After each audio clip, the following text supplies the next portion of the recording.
القرآن وإن تعدوا نعمة الله لا تحصوها إن الله لغفور رحيم. If you attempt to count the blessings that Allah subhanahu wa ta'ala has bestowed upon you, you will not be able to number them. Indeed, Allah subhanahu wa ta'ala is most forgiving and merciful. Meaning Allah subhanahu wa ta'ala has bestowed upon us so many blessings that it is not even possible for us to count them. We have sight, we have our five senses, touch, smell, taste. Other than that, we have so many other blessings that Allah subhanahu wa ta'ala has bestowed upon us. For example, we have clothes. Allah subhanahu wa ta'ala has clothed us. He gives us rizq. We eat every day. Allah subhanahu wa ta'ala has given us water, air which we breathe in. All of these things are blessings from Allah subhanahu wa ta'ala.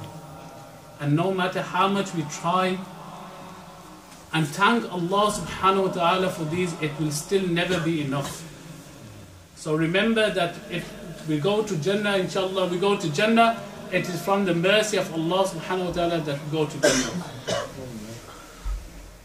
And the greatest blessing that Allah subhanahu wa ta'ala has given us, because if you see things such as sight, Muslim has it, non-Muslim has it.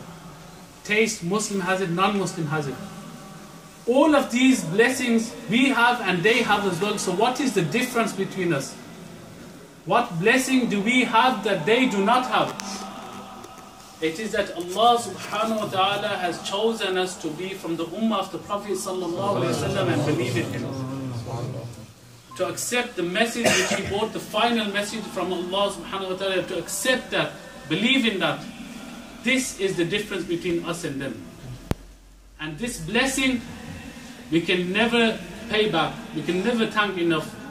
Any blessing we can never thank enough, but this is from the greatest blessing of Allah subhanahu wa ta'ala upon us. And so the Messenger of Allah sallallahu ta'ala alayhi wa sallam has said, لا يؤمن أحدكم حتى أكون أحب إليه من والده وولده والناس أجمعين. That none of you